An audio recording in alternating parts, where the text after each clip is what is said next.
It was one of those chilly evenings when the sun had almost disappeared behind gray clouds, painting the sky in shades of orange and blue. The wind carried the faint scent of rain, and people hurried through the streets, eager to get home before the weather turned worse. Inside a small-town supermarket on the corner of Maple Street, the usual end-of-day rush filled the aisles. Mothers with shopping carts, tired workers grabbing ready meals, and children begging for candy. It was all ordinary until a sudden shout shattered the hum of chatter. "Hey! Stop right there!" Heads turned. The store manager, a heavy-set man with a red face and a badge reading Mr. Collins, stormed toward the checkout area. His eyes were locked on something, or rather someone, near the candy rack. A small, trembling girl sat in a wheelchair, her hands clutching a thin blanket that covered her fragile legs. A chocolate bar lay on the floor near her wheel. "You think you can steal from us?" Mr. Collins barked, pointing at the candy. "You poor people come here thinking pity is a free pass." The little girl's eyes widened, her lips trembling as she tried to speak. I didn't mean to. Didn't mean to," he snapped. "You hid it under your blanket. You thought no one would notice." A small crowd began to form. Shoppers whispered, some with judgment in their eyes. "She's pretending," muttered an elderly woman. "They do this for attention," another added. "Just feel sorry for her, and she gets free stuff." The girl's voice cracked. "Please, I wasn't stealing. I was just looking at it." But no one seemed to listen. Near the dairy aisle, David Miller, a man in his mid-30s, watched the scene unfold. He was a single father, dressed in his worn brown jacket, holding a small backpack, his son's school bag. His tired eyes softened as he saw the girl's trembling hands and the fear on her face. He sighed deeply. Something inside him stirred, a memory of his late wife, who always stood up for people who couldn't defend themselves. Without thinking twice, he stepped forward. "Hey, that's enough," David said firmly, approaching the manager. "She's just a child." Mr. Collins frowned. "And who are you? You work here?" "No," David replied calmly, "but I'm a father. And I know what fear looks like." "She's scared, not guilty." The manager folded his arms. "Scared because she got caught, maybe." David crouched beside the girl, his tone softening. "Hey, it's okay. What's your name?" The girl hesitated, her voice barely audible. Lila." "Hi, Lila," he said gently. "Did you take this?" He pointed at the chocolate bar on the floor. Her eyes filled with tears. I wanted to buy it. I didn't have enough money. I was going to come back tomorrow." "Tomorrow?" The manager scoffed. "Do I look like a charity? You think I'd believe that?" David turned toward him. "Even if she did make a mistake, do you think yelling at her helps? Look at her, she's paralyzed. Have some compassion." The manager's voice rose. "You don't know these types. They use pity to steal. I see it every week." "Then maybe," David said, standing up straight, "you've forgotten what it means to be human." The crowd went silent. David reached into his pocket, pulled out a few crumpled bills, and placed them on the counter. "Here, I'll pay for it. Now let her go." Mr. Collins hesitated, his expression softening only slightly. "Fine," he muttered. "But next time I'm calling the police." The tension broke. The crowd dispersed, murmuring as they went back to their shopping. David gently placed the chocolate bar in Lila's small hands and smiled faintly. "Don't worry about them," he said. "You're safe now." Lila looked at him with wide, wet eyes. "Thank you. No one ever believes me." He crouched again, his voice low. "Where are your parents? Do they know you're here?" Her gaze dropped. "I don't have a mom anymore. She died." "And my dad?" She paused, her voice trembling. "He's gone. I don't know where." David's chest tightened. "Do you have anyone? Family? A home?" She shook her head slowly. "I sleep at the shelter sometimes. But they said it's full this week." He exhaled, glancing outside at the darkening sky. The rain had started to fall, softly tapping against the glass doors. "Come on," he said finally. "You can't stay out there alone. Let me buy you some dinner." Lila's eyes widened. "You do that for me?" "Of course," and he said, smiling gently. "Everyone deserves a warm meal." He wheeled her to the small cafe next door. The waiter gave them curious glances, but David ignored them. He ordered soup and bread for her, coffee for himself. When the food arrived, Lila ate slowly at first, then faster as hunger took over. David watched quietly, noticing the scars on her hands, the way she struggled to lift the spoon. "Do you go to school?" he asked softly. She shook her head. "No one would take me. I can't walk, and I can't pay." David's heart broke a little more. His son, Max, was about her age, lucky to have a home, food, and school. And here was this girl, fighting for a single meal. After she finished eating, she looked up shyly. "Why did you help me?" David smiled faintly. "Because once someone helped me when I needed it. And because I have a little boy. I'd want someone to help him too if he was ever in trouble." A small smile appeared on Lila's lips. "You're kind," he laughed softly. "Kind? Maybe. But I think you just reminded me what it means to care." They sat in silence for a while, listening to the rain outside. Finally, Lila spoke again. "I wish my dad was like you." David looked at her gently. "I'm sure he was. Or is." She hesitated, looking out the window. "He used to be brave. He said he'd always protect people. But one day he went to work and never came back. Mom said he was gone forever." David didn't know what to say. He placed a comforting hand on her shoulder. "I'm sorry, Lila. Sometimes people disappear for reasons we don't understand." She nodded quietly. "But I still dream he'll find me." He smiled softly. "Maybe he will." As they left the cafe, the rain had turned into a light drizzle. David helped Lila back into her wheelchair, holding an umbrella over her head. "Where will you go tonight?" he asked. She shrugged. "There's an old bus stop." "I sleep there when it rains. It's not too bad." He frowned. "That's no place for a child. Look, my apartment's small, but I have a couch. You can stay for tonight." Lila hesitated, afraid to trust. But something in David's voice told her she could. "Okay," she whispered. As they walked together through the quiet, wet streets, a strange sense of fate hung in the air. Neither of them knew that this simple act of kindness, a single dad defending a forgotten girl, would uncover a truth that would change both of their lives forever.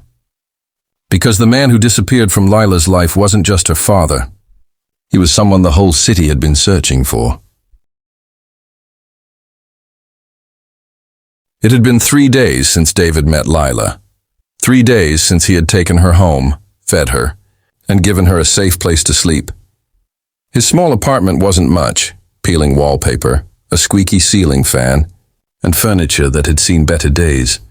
But for Lila, it was heaven. She had her own blanket, a roof, and warmth she hadn't felt in months.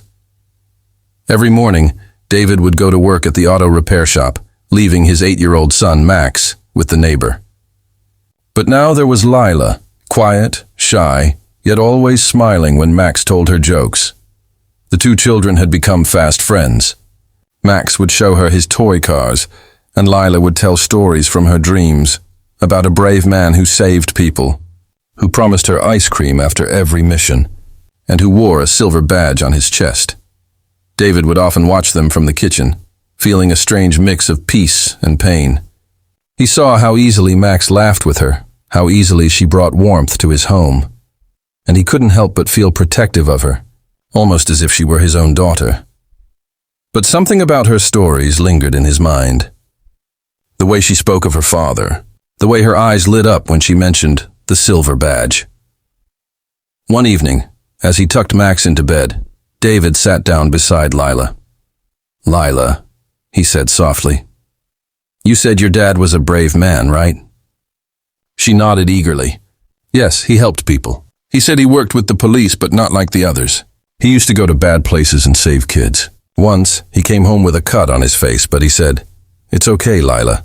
The bad men are gone now.'" David's brow furrowed. That sounded too real to be a child's imagination. "Do you remember his name?" he asked. Her voice lowered. Ryan Cole." David froze. The name sounded familiar, but he couldn't place it. He brushed it off for the night, but the thought gnawed at him until morning. The search for the truth. The next day, David left work early and went to the social services office. He explained Lila's situation to the officer at the front desk, a kind woman named Mrs. Harlow. "She's paralyzed," David said. "She's been living on the streets. I just want to know if there's any record of her family." Mrs. Harlow typed quickly into her computer, her eyes scanning the screen. But after a few seconds, her expression changed. Her face went pale. "What is it?" David asked. She hesitated. "You said her name was Lila Cole?" "Yes." Mrs. Harlow leaned closer. "Sir, this child's father is not dead. He's missing." David blinked. "Missing? What do you mean?" The woman took a deep breath. Ryan Cole was one of the top detectives in the city's child trafficking division. 3 years ago, he disappeared during a major undercover mission. Everyone thought he'd been killed. The department searched for months, but nothing. No trace. David's heartbeat quickened. "And Lila, she's his daughter." Mrs. Harlow nodded slowly. "Yes, her mother died shortly after his disappearance. Lila was sent to a foster home, but she ran away last year." David felt a chill run down his spine. The girl he had found in a wheelchair, accused of stealing a chocolate bar, was the daughter of a man who had saved hundreds of children. But before he could say another word, the door to the office opened. 2 men entered, one young, one older, both in plain clothes but with the unmistakable air of law enforcement. The older man limped slightly as he walked, his face tired, scarred, yet alive. "Ryan," Mrs. Harlow whispered in disbelief. David turned. His breath caught. The man's eyes swept the room, sharp, searching, until they landed on a photo frame on the desk. Inside it was a picture of Lila, smiling with her mother. His voice cracked. "My daughter? Where is she?" The reunion." David's throat tightened. "She's with me," he said softly. "She's safe." Ryan's head snapped toward him. "With you?" David raised his hands gently. "I found her at the grocery store. She was being accused of stealing. I stepped in. She told me she had no one, so I took her home. She's been staying with me and my son." For a moment, Ryan's eyes were filled with disbelief, then with gratitude. "You took care of her?" "She's a good kid," David said. "You raised her well." Ryan's lips trembled. "I didn't raise her enough. I was taken before I could." He explained everything. How he had gone undercover to dismantle a trafficking ring. How the operation was sabotaged. He'd been captured, beaten, and held hostage in a remote warehouse. When he finally escaped, he was half dead and had spent years hiding from the men still searching for him. "I thought they'd hurt her if they knew she was my daughter," he said, voice breaking. "So I stayed away. But I never stopped looking." Mrs. Harlow wiped her tears. "She's been waiting for you, Ryan. Every night she asked about you." Ryan turned to David, desperation in his eyes. "Please, take me to her." The moment that changed everything. That night, David drove Ryan through the quiet streets, headlights cutting through the misty rain. Neither man spoke much, the weight of what was about to happen hanging heavy between them. When they reached the apartment, Lila was sitting on the couch, reading a storybook to Max. David stepped inside first. "Hey, Lila, there's someone here to see you." She looked up, confused. "Who?" Then Ryan stepped forward, his eyes glassy. "Lila?" For a second, she didn't move. She just stared, as if her brain refused to believe what her heart already knew. Then, slowly, her lips quivered. "Did Daddy?" Ryan dropped to his knees, tears streaming down his face. "It's me, baby. I'm here. I'm so sorry I left you." She let out a broken sob, a sound so pure it filled the whole room, and reached for him with shaking hands. He wrapped his arms around her fragile body, holding her as if afraid she'd vanish again. David turned away, his own eyes burning. Even Max stood silently, his small hands clutched together. For a long time, no one spoke.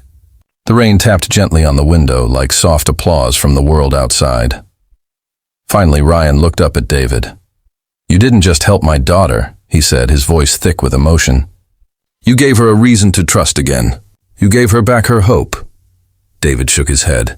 "No, Ryan, she gave me hope. She reminded me what it means to care." Ryan smiled through tears. "Then maybe fate brought you to her, to us."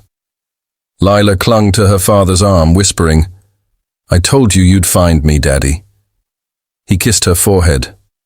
"And I told you I'd never stop trying." Epilogue. Weeks later, life had begun to heal. Ryan rejoined the police force, this time training officers to protect children. Lila began therapy and regained partial movement in her legs. She laughed more, smiled brighter, and never forgot the man who defended her when the world turned cruel. Every Sunday, the three of them, Ryan, David, and Max, would visit the park. Max would race his bike, Lila would draw in her sketchbook, and the two fathers would talk like brothers. Sometimes, Lila would hand David a drawing, a picture of 3 people under a big heart. "That's my family," she'd say proudly. David would smile and reply, "It sure is." Because in the end, kindness had done what even destiny could not. It reunited a broken family and created a new one. And from that day on, Lila's story was no longer about pain or loss. It was about faith, courage, and a single act of compassion that changed everything.